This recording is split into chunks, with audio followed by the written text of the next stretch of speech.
Hello and welcome to Story English Podcast. I'm Daniel. And I'm Clara. Today we have a story about technology gone terribly wrong. Specifically, a smart mirror that caused absolute chaos one Tuesday morning. A shower live stream that was never meant to happen. You will hear natural British phrases like proper hash and knackered. We will explore the present perfect continuous tense throughout our conversation. And rich vocabulary, including faff, dodgy, and gobsmacked. Listen for how these appear naturally in our storytelling. Let us begin our tale properly now. It was a damp Tuesday in late October. The kind of morning where the sky wept gently all night long. I had just moved into a new flat in Croydon. My old place felt cramped after 3 years there. This new flat had proper light and space. But the bathroom mirror was terribly outdated.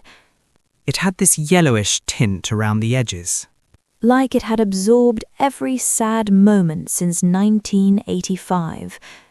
I decided I needed something smarter, frankly. Something that would make me feel modern and capable. So, after work, I headed to a large supermarket. Not just any supermarket, but one with an electronics department. You know the sort, with everything under one roof. I felt optimistic walking through those automatic doors. The air smelled of fresh bread and floor polish. A comforting supermarket symphony of beeping scanners. I found the home gadgets aisle without much trouble. And there it was, gleaming under fluorescent lights. The Aura Glow Smart Mirror, size 60 centimeters by 80. It promised weather updates, news headlines, and calendar reminders. All while I brushed my teeth each morning. The sales assistant was a young man named Liam. This mirror connects seamlessly with all your devices. He demonstrated swiping through recipes with his finger. You will never miss an appointment again, honestly. I hesitated because the price seemed rather steep. £180 felt excessive for glass. But Liam assured me it was worth every penny. Look at the anti-fog technology alone. I thought about my old yellowed mirror again. How it made me look perpetually tired and sad. I imagined starting each day with crisp headlines. Feeling organised and connected right from the bathroom. That vision sold me more than any feature list. I handed over my card before I could reconsider. The receipt printed with a satisfying mechanical whir. I carried the box carefully to the bus stop. Protecting it like it contained fragile dreams. Back home, I cleared my old mirror into a bin bag. It felt strangely emotional removing that old companion. I followed the instructions step by step that evening. Mounting brackets, drilling holes into fresh plaster. My arms ached, but I felt accomplished. When I plugged it in, the screen glowed softly. A gentle chime welcomed me to the Aura Glow family. I spent 20 minutes linking it to my phone. Tapping yes to permissions I barely read properly. One prompt asked about video sharing capabilities. I assumed it meant for video calls with family. Who would want to share their bathroom routine anyway? I tapped allow without a second thought, really. Then I went to bed feeling quite chuffed with myself. The next morning arrived grey and unremarkable. My alarm buzzed at 7:15 as usual. I shuffled to the bathroom, still half asleep. The mirror displayed the time and temperature neatly. 7 degrees Celsius and drizzling outside. Perfect weather for a long, hot shower. I turned the dial and steam began to rise. That moment when hot water hits tired shoulders. You know the feeling. Instantly, everything softens. I closed my eyes and let the water work its magic. For 10 minutes, I existed in pure steamy bliss. No thoughts, just the rhythm of falling water. Then my phone buzzed on the sink counter. A soft, persistent vibration through the ceramic. I ignored it, assuming it was a delivery notification. But it buzzed again and again insistently. Finally, I reached out, dripping wet, to check. My thumb slipped on the wet screen trying to unlock it. When I finally opened it, my stomach dropped. 16 new messages from my colleague Sarah. Are you doing a wellness stream this morning? Followed by a winky face emoji. Love the ambient shower sounds. Very ASMR. My blood ran cold despite the hot water. I fumbled to open my video app frantically. And there it was, my own steam-blurred face. Live to 37 viewers, including my boss. I screamed and yanked the power cord from the wall. The screen went black with a sad little beep. Water still running down my frozen body. I stood there paralyzed for a full minute. Heart hammering against my ribs like a trapped bird. Then I wrapped myself in a towel, shaking. And stared at the dark mirror accusingly.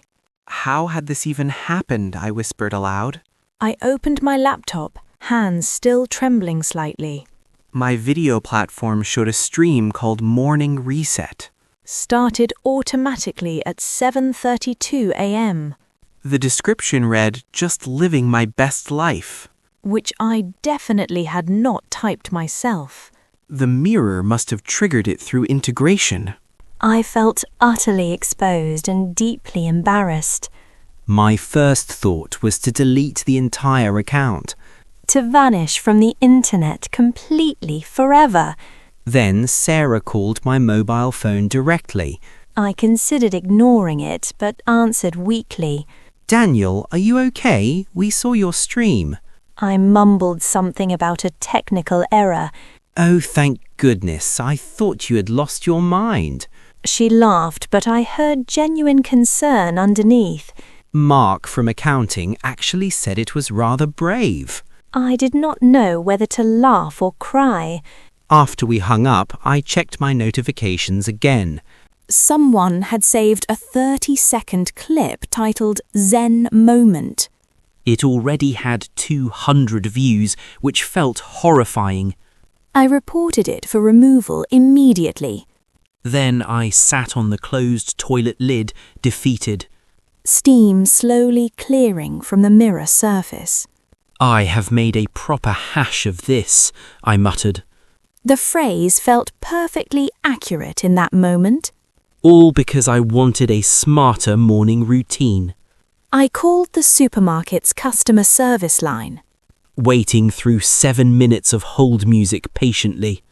A woman named Brenda finally answered cheerfully. "Aura Glow support, how can I help today?" I explained my situation, stumbling over words. "Oh dear, that sounds like the auto broadcast feature." There is an auto broadcast feature, I asked weakly. Yes, it syncs with your streaming platforms for convenience. Brenda said I should have disabled it during setup. It is in step 7 of the configuration wizard.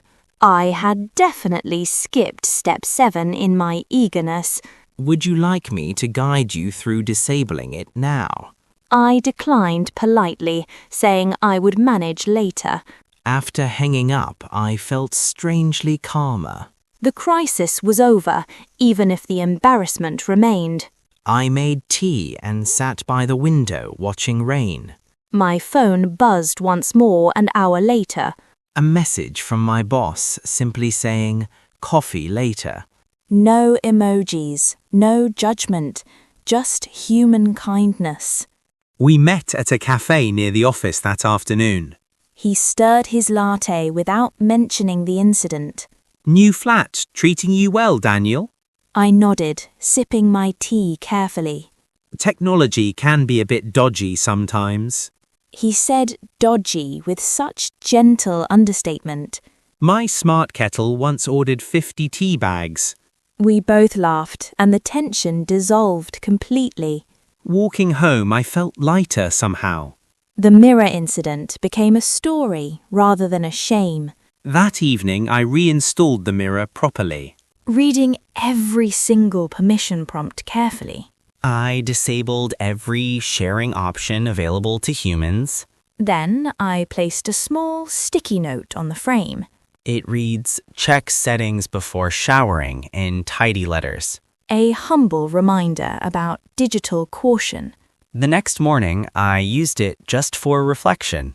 No news, no weather, just my own sleepy face. And honestly, that felt perfectly sufficient. Sometimes the simplest tools serve us best. I have been trying to be more mindful about text sense. Reading terms properly, not just tapping yes repeatedly. It takes longer but prevents proper disasters. Last week, I saw Liam, the sales assistant, again. He was stacking headphones in the same supermarket, I considered hiding behind a cereal display. but he grinned and waved me over cheerfully. How is the mirror treating you? He asked. Let us just say I have learned about step 7. He laughed and admitted he skips steps too. We chatted about mundane things for 5 minutes. No shame, no awkwardness, just human connection. That is the resolution, I suppose. Not a perfect fix, but a gentle understanding. We all make mistakes, especially with shiny new gadgets. The key is learning without losing kindness. To ourselves and to others in the process. Now, let us reflect on the language within our story. We heard the phrase proper hash earlier. When Daniel said, "I have made a proper hash of this," This means he made a complete mess of the situation. proper here acts as an intensifier, like complete or total. You will hear this in casual British conversation often. It is not rude, but definitely informal. A common mistake is using it in formal writing. You would not write, "I made a proper hash" in a report. Instead, say, I made a complete error or similar. But with friends, proper hash feels natural and vivid. Pronunciation links the words smoothly. Hash of it. Hash of it, almost as one flowing sound. Try saying, I made a proper hash quickly. Notice how proper almost becomes proper. The R sound softens in natural speech. Another phrase was dodgy, used by Daniel's boss. He said technology can be a bit dodgy sometimes. Dodgy means unreliable, suspicious, or not quite right. It carries a sense of mild distrust or caution, You might call a street vendor's meat dodgy. or a friend's excuse for being late dodgy. It is casual but widely understood across Britain. Americans might say sketchy for similar meaning. But dodgy has its own particular British flavour. Pronunciation stresses the first syllable, dodgy. The G sound is soft, almost like G. Not dod-G, but dodgy, quickly spoken. A third phrase was chuffed, which Daniel used. He felt quite chuffed after installing the mirror. Chuffed means pleased or satisfied, often proudly so. It suggests a warm, happy feeling about an achievement. You might feel chuffed after fixing a leaky tap. Or when your plant finally flowers after months. It is affectionate and slightly old-fashioned, but still used. Never use it in formal contexts, though. Say, "I was pleased" instead for professional settings. Pronunciation rhymes with puffed, but with ch sound. Chuffed, almost like chuffed in rapid speech. The d sound softens at the end naturally. Now let us discuss the grammar pattern we heard. Daniel said, I have been trying to be more mindful. This is present perfect continuous tense. Formed with have been plus the verb ending in ing. It describes an action starting in the past, continuing now. and often with visible results in the present moment. Contrast this with simple past. I tried to be mindful. Simple past suggests a finished action long ago. Present perfect continuous shows ongoing effort recently. Another example, I have been reading that book all week. Meaning I started reading earlier and still read now. Versus I read that book last year, which is complete. A third example, she has been working late recently. This explains why she seems tired today. The present result is visible in her current state. A common mistake is using simple present incorrectly. Saying I am trying for weeks sounds unnatural. Present perfect continuous fits that time frame better. Remember the structure have been plus ing verb. And the feeling of recent ongoing action. Now for vocabulary words we wove into our story. First, faff, which means unnecessary fussy activity. Daniel mentioned not wanting to faff with settings. It implies wasting time on trivial details. Very British in its gentle criticism of inefficiency. Example, I do not want to faff with complicated instructions. Tone is mildly impatient but not angry. Second word, queue, which means an orderly line of people. British people famously queue for everything patiently. Not line, which Americans use, but queue, pronounced queue. Example, we joined the queue for concert tickets. It carries cultural weight about British patience. Third word, trolley for the shopping cart. Not cart, but trolley in British supermarkets. Example, my trolley wheel kept sticking annoyingly. Fourth word, gobsmacked, meaning utterly astonished. Daniel felt gobsmacked seeing his live stream. It is vivid, informal, and widely understood. Example, I was gobsmacked when she proposed. Fifth word, lurgy, a playful term for a minor illness. Not used in our story, but worth knowing. Example, I cannot come, I have caught a lurgy. It is affectionate and slightly humorous. Sixth word, biscuit, for what Americans call cookie. Example, would you like a chocolate biscuit with tea? Seventh word, knackered, meaning extremely tired. Example, after moving house, I was absolutely knackered. It is casual, but universally used across Britain. Pronunciation, knackered, with a soft k sound. Not knackered with hard K, but quicker flow. These words paint cultural texture naturally. They appear in daily conversation, not textbooks. Listen for them when watching British shows.